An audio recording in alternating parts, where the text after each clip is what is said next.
Siang itu, matahari terasa seperti bola api yang sengaja digantung rendah di atas kota. Panasnya bukan main. Aspal jalanan depan gedung DPR sampai menguapkan hawa gerah yang menusuk kulit. Di jalan itu, ribuan orang sudah berkumpul. Ada yang membawa spanduk panjang bertuliskan, "Turunkan harga, hidup rakyat kecil." Ada yang mengacungkan botol kosong. Bahkan ada yang duduk di atas bahu temannya sambil teriak-teriak pakai toa. Suara teriakan massa bercampur dengan bunyi drum tong bekas yang dipukul-pukul. Turunkan harga, turunkan harga. Rakyat lapar, rakyat lapar. Polisi berjejer rapat. Tubuh mereka tegak di balik tameng besar. Wajah-wajah mereka tegang. Sebagian sudah mandi keringat meski baru jam 12 siang. Beberapa kali terlihat polisi menahan napas panjang. Mungkin takut kericuhan benar-benar pecah. Di antara hiruk-pikuk itu, ada seorang pemuda berjalan pelan dari arah samping jalan. Tubuhnya tinggi semampai, kulitnya sawo matang. Ia memakai gamis putih sederhana, sorban dililit seadanya, dan sandal jepit usang. Wajahnya tenang, bahkan cenderung ceria. Di tangannya, ia membawa toa bekas dengan baterai nyaris habis. Suara toa itu sesekali berbunyi, kresek-kresek, setiap ia mengetesnya. Itulah Ustadz Farhan. Umurnya baru 27 tahun, tapi wajahnya awet muda. Lebih sering dikira mahasiswa daripada ustadz. Ia dikenal di kampungnya sebagai ustadz yang suka bercanda di sela-sela ceramah, membuat jamaah betah berlama-lama duduk meski tikar musola sudah tipis dan gatal. Ketika ia sampai di tengah jalan, seorang pedagang cilok yang ketakutan menyapanya. "Ustadz, jangan ke sana, lagi ricuh. Bisa-bisa antum ketabrak massa." Farhan tersenyum lebar. "Insya Allah enggak, Pak. Lagian, cilok antum enak banget. Masa saya biarin rusuh gitu aja? Cilok bisa jadi korban loh." Pedagang itu sampai bingung, antara ketawa atau tetap khawatir. Farhan melanjutkan langkahnya menuju kerumunan. Dari jauh, ia melihat bagaimana massa saling dorong, spanduk hampir sobek, dan beberapa botol plastik melayang ke udara. Ia menghela napas. Ya Allah, ini orang-orang lagi demo atau lagi lomba lempar botol? Langkahnya makin cepat. Hatinya mantap. Meski keringat mengucur deras karena panas. Dalam hati ia berbisik, kalau bukan dengan doa, lantas apalagi yang bisa bikin mereka adem? Dan tanpa ragu, ia pun naik ke pembatas jalan, mengangkat toa bekasnya yang mendadak bunyi nyaring. Krek, tes, tes. Semua mata mulai menoleh ke arahnya. "Assalamualaikum warahmatullahi wabarakatuh. Wahai para pejuang perut keroncongan." Suara toa itu pecah di udara. Bukan karena nyaring, melainkan karena serak-serak kresek-kresek seperti radio tua. Namun justru karena itulah, massa yang tadinya ribut mendadak berhenti. Kepala-kepala menoleh ke arah ustadz muda yang berdiri di atas pembatas jalan. Beberapa orang sempat terdiam. Lalu terdengar suara dari tengah kerumunan. "Loh, itu siapa? Kok pakai sandal jepit naik ke tengah-tengah demo?" "Ustadz kayaknya. Tapi kenapa wajahnya malah senyum-senyum gitu?" sahut yang lain. Farhan mengangkat tangan dengan penuh gaya, seperti orator ulung. "Saya bukan mau orasi, saudara-saudara. Saya cuma mau cek sound dulu. Tes, tes, bisa kedengeran nggak?" Massa terkejut. Sebagian malah ngakak. Polisi di depan juga tampak menahan tawa. Sampai ada yang menunduk pura-pura ngelap keringat. Seorang orator yang dari tadi memimpin teriakan, terlihat jengkel. Ia mengacungkan toanya ke arah Farhan. "Hei, ustadz, jangan bercanda. Ini demo serius. Kita lagi memperjuangkan rakyat kecil." Farhan langsung mengangguk. Wajahnya serius sejenak. "Betul, saya sepakat. Ini demi rakyat kecil. Tapi kalau antum semua teriak terus, nanti rakyat kecil kita malah tambah kecil, menyusut karena kelaparan dan kehausan. Kita perlu strategi." Kalimatnya bikin massa serentak tertawa. Bahkan si orator tadi tak tahan ikut senyum tipis. "Ustadz, jangan main-main," teriak seorang bapak gemuk di pinggir jalan. Farhan menimpali cepat. "Siapa yang main-main, Pak? Antum yang dari tadi main dorong-dorongan itu loh. Sampai kayak konser dangdut gratis. Coba istighfar dulu, biar nggak salah kaprah. Tawa makin pecah. Beberapa pemuda yang tadi teriak-teriak sambil muka merah, kini mulai kendur emosinya. Ada yang tepuk bahu temannya, ada yang nyeletuk. Ya udah, kita dengerin Ustadz dulu bentar, siapa tahu ada solusi. Farhan melihat momen itu. Ia tahu, inilah saat yang tepat untuk mengalihkan suasana. Ia mengangkat tangan tinggi-tinggi sambil berkata dengan nada bercanda. Saudara-saudaraku, mari kita pause dulu sebentar. Kita diam, tarik napas. Kalau teriak terus, pita suara antum bisa habis. Nanti kalau istri di rumah nanya, Bang, beliin gas. Antum jawabnya cuma bisa, PSS, karena suara habis. Kasihan, kan? Kerumunan langsung pecah dalam gelak tawa. Bahkan suara drum tong berhenti dipukul. Suasana yang tadinya panas mulai mencair seperti es batu ketemu teh manis. Farhan menurunkan suaranya sedikit, membuat nadanya lebih lembut.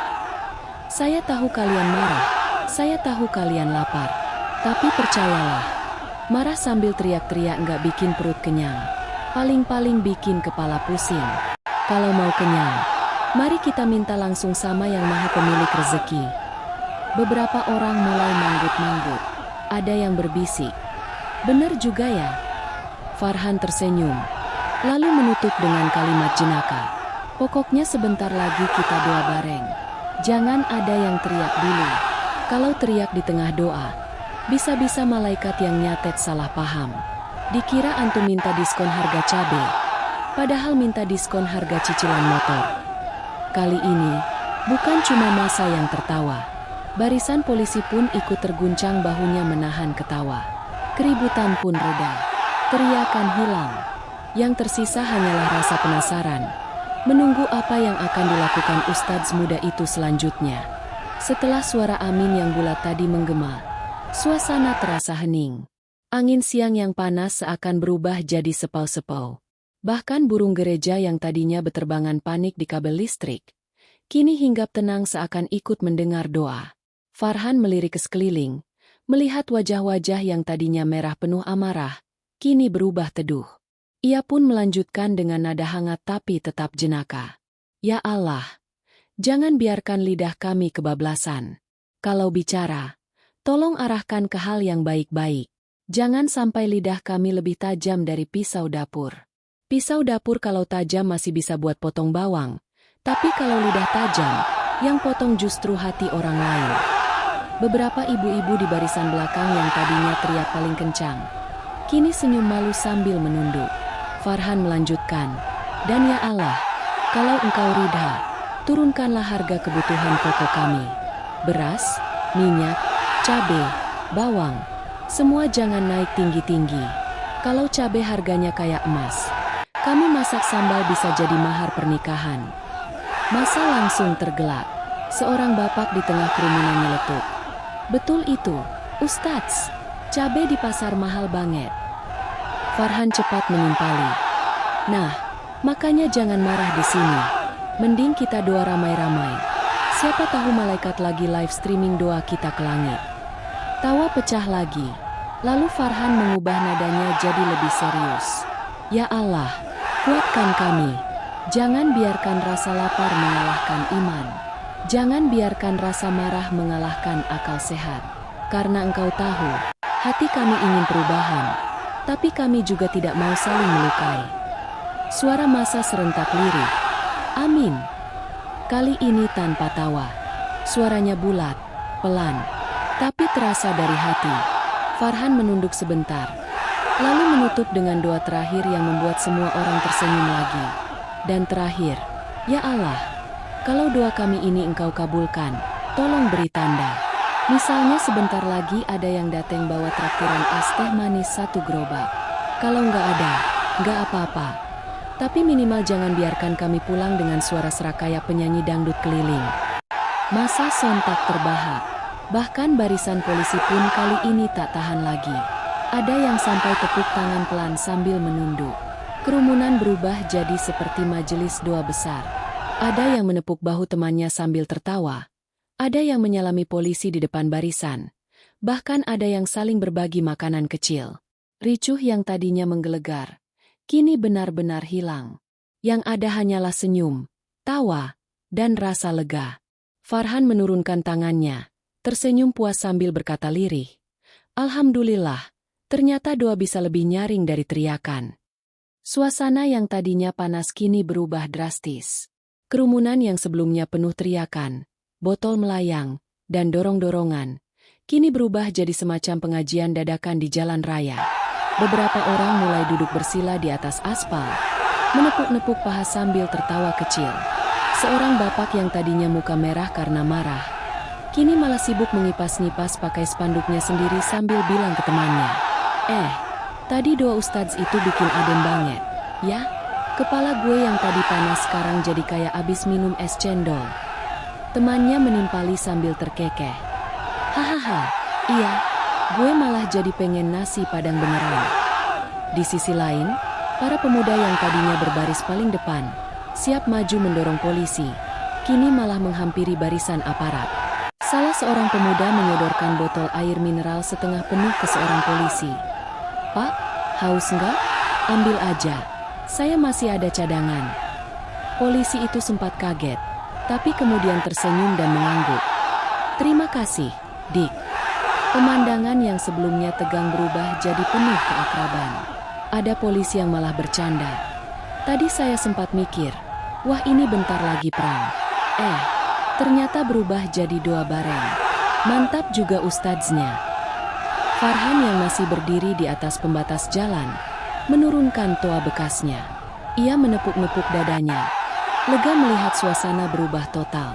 Ia berkata dengan suara lebih tenang, "Alhamdulillah, saudara-saudaraku, lihatlah. Ternyata kita bisa menyalurkan aspirasi tanpa saling dorong, tanpa teriak marah. Buktinya, hati kita sekarang adem. Polisi juga bukan musuh. Mereka sama-sama rakyat. Kalau mereka kepanasan, ya sama aja kayak kita, keringetan. Bedanya, mereka keringetan sambil pakai helm." Polisi di barisan depan langsung meledak ketawa. Bahkan ada yang melepas helm sebentar sambil mengibas-ngibaskan tangan. "Betul juga tuh, Ustadz. Kepala rasanya kayak direbus." Masa kembali tertawa. Farhan melanjutkan, "Kalau begini kan enak. Aspirasi tersampaikan, hati tetap tenang, bahkan kita bisa ketawa bareng. Coba bayangkan kalau tiap demo kayak gini. Bisa jadi demo paling damai di dunia." Wartawan bingung. "Loh kok demo isinya shalawat sama doa kocak?" Tawa meriah kembali pecah. Di tengah suasana itu, seorang ibu-ibu tiba-tiba berseru, "Ustadz, doain juga biar utang saya cepat lunas." Farhan langsung menimpali cepat, "Amin. Tapi ingat, Bu, jangan pinjam lagi setelah lunas. Kalau enggak, saya doain kartu utangnya disita malaikat." Masa langsung tergelap. Si ibu-ibu pun ikut tertawa sambil menutup wajahnya dengan kerudung. Kini jalanan depan gedung DPR yang tadinya seperti medan perang, berubah jadi semacam festival kecil. Ada yang bersyalawat, ada yang ngobrol santai dengan polisi. Ada pula yang sibuk memvideo Ustadz Farhan untuk diunggah ke media sosial. Farhan sendiri menutup momen itu dengan sebuah kalimat sederhana. "Kalau tadi kita hampir ricuh, itu karena kita lupa. Lupa kalau kita ini semua bersaudara. Lupa kalau doa bisa lebih kuat daripada teriakan. Jadi, kalau habis ini ada yang lapar, ayo jangan demo lagi. Kita demo bareng ke warung pecel lele. Insya Allah damai, kenyang, dan berkah." Sorak-sorai masa pecah. "Setuju. Ayo, pecel lele rame-rame." Polisi pun tertawa, beberapa bahkan ikut berseloroh. "Kalau traktirnya pecel lele, kami ikut, Ustadz." Suasana pun benar-benar berubah. Dari ricuh menjadi damai, dari teriakan penuh amarah menjadi tawa bersama. Dan di tengah semuanya, Ustadz Farhan hanya tersenyum kecil, mengucap syukur dalam hati. "Alhamdulillah, ternyata doa bisa lebih nyaring dari toa." Kerumunan perlahan bubar, tapi tidak ada satupun yang pulang dengan wajah masam. Justru banyak yang masih bertahan, sekadar ingin ngobrol, ketawa, atau berfoto bersama. Ustadz Farhan yang sudah turun dari pembatas jalan kini dikerubungi banyak orang. Ada yang menyalami, ada yang minta foto bareng, bahkan ada yang bercanda minta doa pribadi. Seorang bapak parubaya dengan perut buncit menepuk bahunya. Ustadz, tadi doa antum bikin saya ngakak, tapi entah kenapa hati jadi adem. Makasih banyak ya. Farhan tersenyum ramah. Alhamdulillah, Pak, ketawa itu kan obat. Cuma jangan kebanyakan, nanti sakit perut. Tapi kalau doa, makin banyak makin sehat hati. Tawa kembali pecah. Tiba-tiba seorang polisi berpangkat agak tinggi, lengkap dengan seragam rapi dan topi, menghampiri Farhan. Wajahnya tegas, tapi kali ini ia tersenyum. Ia menyalami Farhan dengan hangat. Terima kasih, Ustadz. Kalau bukan karena antum, mungkin barusan sudah pecah keributan. Jujur saja, tadi saya sudah siapkan skenario terburuk. Farhan menunduk sopan. Alhamdulillah, Pak, saya cuma berusaha jadi mikrofon. Yang bikin tenang itu doa, bukan saya. Polisi itu terkekeh. Tetap saja, Ustadz, mikrofon tanpa baterai nggak ada gunanya. Dan antum barusan kayak powerbank buat kami semua. Masa yang mendengar ikut bersorak. Setuju. Tak lama, sekelompok mahasiswa mendekat. Salah satu dari mereka, berambut gondrong, berkemeja flanel, membawa gitar, berseru, Ustadz, tadi doanya keren banget. Bisa nggak doa kayak gitu dibikin lagu? Biar demo berikutnya kita nyanyi bareng. Farhan nyengir. Waduh, kalau doa dijadiin lagu, nanti malaikat bingung.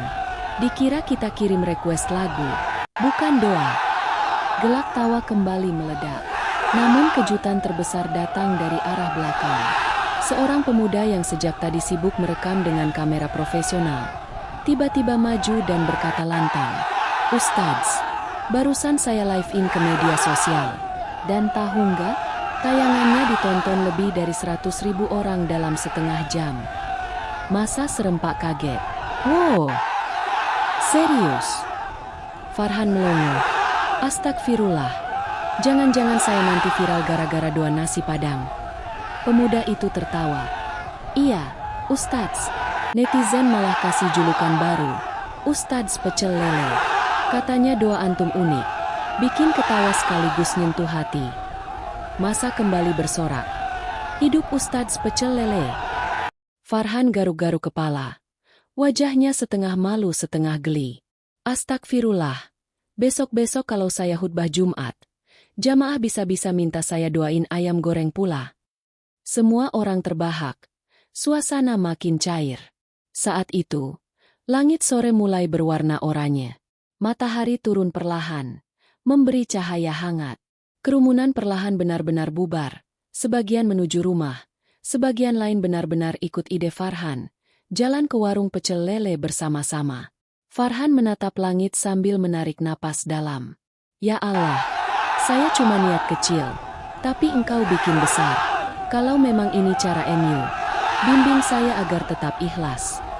Senyum tipis mengembang di wajahnya. Hari itu, Farhan pulang bukan sebagai ustadz biasa, tapi sebagai ustadz muda yang berhasil menenangkan ribuan orang dengan doa, canda, dan hati yang tulus. Dan tanpa ia sadari, namanya baru saja melangkah ke cerita yang lebih besar.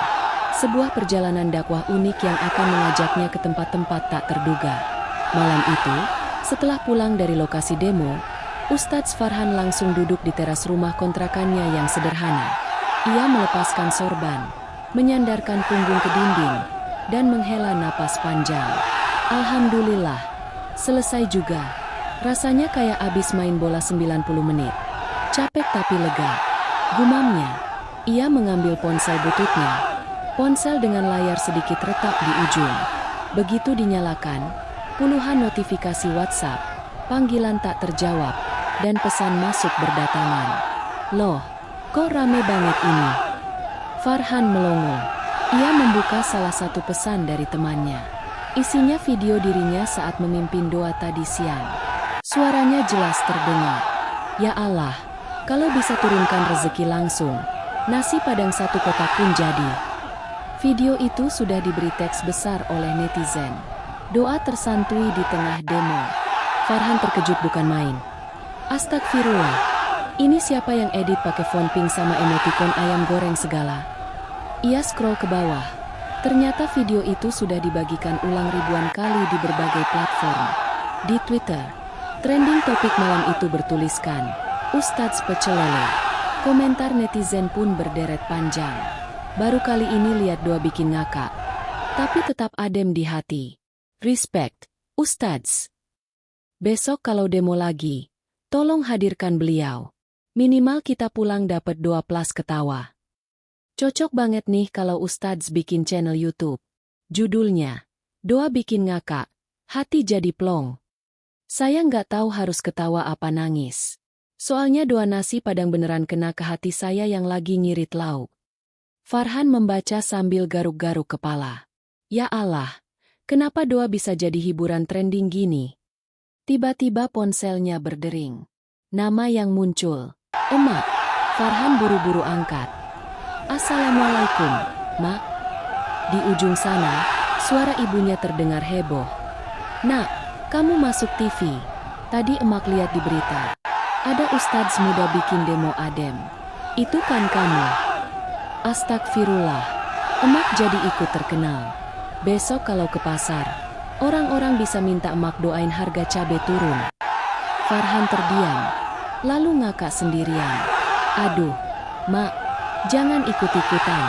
Nanti Emak malah dipanggil Emak Pecel Lele lagi. Malam itu, Farhan tak bisa tidur cepat. Pesan terus masuk. Telepon dari wartawan berdatangan. Bahkan ada yang sudah menawarinya jadi bintang tamu di acara televisi. Namun di balik semua itu, Farhan merenung. Kalau ini jalan dakwah yang Engkau pilihkan untukku, ya Allah, bimbing hamba agar tetap rendah hati. Jangan sampai dakwah jadi bahan pamer. Jadikan tawa ini sebagai pintu kebaikan, bukan sekadar sensasi. Ia tersenyum tipis, lalu menutup ponselnya. Di luar sana, namanya sedang heboh. Tapi di hatinya, ia hanya ingin tetap sederhana. Ustadz sandal jepit yang bisa bikin orang tertawa sambil mengingat Allah. Pagi hari setelah viralnya doa di tengah demo, suasana kota terasa berbeda. Biasanya, orang-orang di warung kopi ramai membicarakan politik dengan nada tinggi. Namun kali ini, obrolannya lebih ringan. Kau nonton gak doa Ustadz kemarin? Kata seorang bapak di warung sambil menyeruput kopi hitam. Nontonlah. Woi, aku ngakak pas bagian doa nasi padang. Tapi jujur, adem kali hati aku dengarnya. Sahut temannya. Di pojokan warung, seorang ibu penjual sayur menimpali. Aku pun jadi mikir, ya, ngapain kita sering marah-marah di pasar gara-gara harga? Padahal kalau sabar, mungkin rezeki datang dengan cara lain. Obrolan-obrolan kecil itu perlahan menyebar. Orang-orang yang sebelumnya mudah tersulut emosi, kini lebih sering menahan diri. Demo berikutnya pun terasa berbeda. Ada spanduk lucu, ada yel-yel yang lebih mirip pantun, bahkan ada yang membawa gitar sambil nyanyi. Dan semua itu berawal dari doa sederhana yang dilontarkan Farhan. Di rumah kontrakannya, Farhan duduk termenung sambil memandangi langit pagi. Kopi hitam hangat masih mengepul di tangannya. Ya Allah, bisiknya. Aku cuma mau menenangkan masa, bukan bikin tren baru. Tapi kalau memang dengan tawa mereka jadi lebih lembut, aku syukuri. Tiba-tiba pintu rumahnya diketuk. Seorang pemuda masuk dengan wajah penuh semangat. Ustadz, terima kasih ya. Gara-gara doa antum kemarin, abang saya yang dulu benci banget sama polisi, sekarang malah main bola bareng polisi di lapangan. Farhan tersenyum hangat. Alhamdulillah, berarti bukan doa saya, tapi doa kita semua yang Allah ijabah. Pemuda itu menunduk malu, lalu menambahkan. Tapi, Ustadz, boleh nggak kalau di doa berikutnya antum sekalian doain saya cepat dapat jodoh? Soalnya udah lewat 5 kali lebaran, tetap aja sendirian. Farhan ngakak sambil menepuk bahunya. Insya Allah, nanti kalau saya doa, saya tambahkan syaratnya. Jodoh yang sabar, cantik, rajin masak, dan kuat nerima gaji pas-pasan. Siap? Pemuda itu ikut tertawa. Siap, Ustadz. Hari-hari berikutnya, Farhan semakin sadar. Pesan yang tertinggal dari demo ricu itu bukan sekadar tawa, bukan sekadar viral, melainkan sebuah kesadaran baru bahwa amarah bisa dikalahkan dengan doa, keributan bisa diredakan dengan senyum, dan demo bisa jadi damai tanpa harus ada korban. Dan Farhan, ia tetap berjalan dengan sandal jepitnya, tetap nongkrong di warung kopi, tetap bercanda dengan jamaahnya. Bedanya kini, di setiap langkahnya, orang-orang menatap dengan kagum, bukan karena ia viral, tapi karena ia berhasil mengajarkan sesuatu dengan cara sederhana, bahwa doa tidak harus kaku. Doa bisa jadi santai, penuh canda, tapi tetap hikmat, dan dari sanalah hati orang jadi luluh. Sejak viral, kehidupan Ustadz Farhan tak lagi sama. Hampir tiap hari ada saja undangan masuk. Dari pengajian kampung, acara televisi, sampai tawaran jadi juru bicara partai politik. Suatu pagi, ia ditelepon seorang produser TV. "Ustadz, besok kami undang ke acara talk show ya. Temanya, doa bikin ketawa, hati jadi sehat. Nanti ada artis juga, sekalian bisa duet doa." Farhan garuk-garuk kepala. "Loh, doa kok jadi duet kayak lagu dangdut, Bu?" Produser di seberang hanya tertawa. "Pokoknya lucu, Ustadz. Rating naik. Insya Allah pahala juga naik." Farhan geleng-geleng. "Pahala bukan urusan rating, Bu. Jangan dicampur aduk. Maaf ya, saya lewat dulu." Godaan berikutnya datang dari seorang politisi yang mendatangi rumah kontrakannya. Lelaki itu berdasi rapi, membawa proposal tebal, dan senyum penuh janji. "Ustadz Farhan, insya Allah kalau ikut partai kami, doa antum bisa lebih luas lagi manfaatnya. Bayangkan, doa antum bisa disiarkan langsung di kampanye nasional. Masa ribuan, spanduk bergambar wajah antum di mana-mana. Dakwah sambil politik. Mantap kan?" Farhan menatapnya datar, lalu menjawab dengan kalimat sederhana. "Pak, dakwah itu seperti nasi uduk. Makin sederhana, makin enak. Kalau dibumbui macam-macam janji, rasanya malah bikin sakit perut." Politisi itu terdiam, lalu pamit dengan wajah kecut. Namun ujian terberat justru datang dari bisik-bisik orang yang iri. Ada yang menuduh Farhan mencari panggung. Ada pula yang bilang ia ustadz bohongan, hanya bisa bikin orang ketawa tapi tak bisa memberi ilmu. Farhan mendengar semua itu. Sakit, tentu, tapi ia memilih tersenyum. Kalau Nabi saja difitnah macam-macam, apalagi saya yang cuma ustadz sandal jepit. Biar waktu dan doa yang menjawab. Suatu malam, setelah seharian sibuk, Farhan duduk di musola kecil. Ia membuka mushaf, membaca beberapa ayat, lalu berdoa lirih. "Ya Allah, hamba MU ini bukan siapa-siapa. Kalau Engkau jadikan tawa mereka sebagai jalan untuk mengingat MU, hamba ridha. Tapi jangan biarkan hati ini sombong. Jaga hamba tetap sederhana, tetap santun, tetap rendah." Air matanya menetes, bukan karena sedih, tapi karena lega. Keesokan harinya, ia kembali ke warung kopi langganan. Orang-orang menyapanya dengan ramah. Seorang bapak tua bahkan berseloroh. "Ustadz, kalau nanti ada demo lagi, jangan lupa doanya ditambah. Ya Allah, turunkan hujan es krim rasa coklat, biar demo makin adem." Seketika seluruh warung tertawa. Farhan ikut tertawa, lalu menjawab, "Amin, asal jangan es krimnya jatuh ke kepala, Pak, bisa rusuh lagi nanti." Gelak tawa pecah, namun kali ini terasa berbeda. Bukan sekadar lucu, melainkan hangat. Ada rasa tenang yang tersisa. Dan begitulah, pesan yang tertinggal dari seorang ustadz muda itu sederhana saja, bahwa doa bisa menenangkan amarah, tawa bisa melembutkan hati, dan kebaikan tak harus kaku, cukup tulus, ringan, tapi mengena. Hidup memang selalu menghadirkan riuh dan gaduh. Ada marah, ada tawa, ada pula ujian yang tak pernah berhenti. Namun dari semua itu, Ustadz Farhan mengajarkan satu hal. Ketenangan bukan lahir dari teriakan paling keras, melainkan dari doa yang tulus. Kadang, sebuah senyum bisa lebih ampuh daripada 1000 orasi. Kadang, Canda sederhana bisa meruntuhkan tembok kebencian. Dan kadang, seorang ustadz dengan sandal jepit bisa lebih didengar daripada politisi dengan jas tebal. Farhan tetap berjalan di jalan kecilnya, tetap sederhana, tetap rendah hati. Ia tahu, dunia mungkin akan terus ribut, tapi selama doa masih dipanjatkan dengan ikhlas, akan selalu ada ruang bagi hati untuk damai.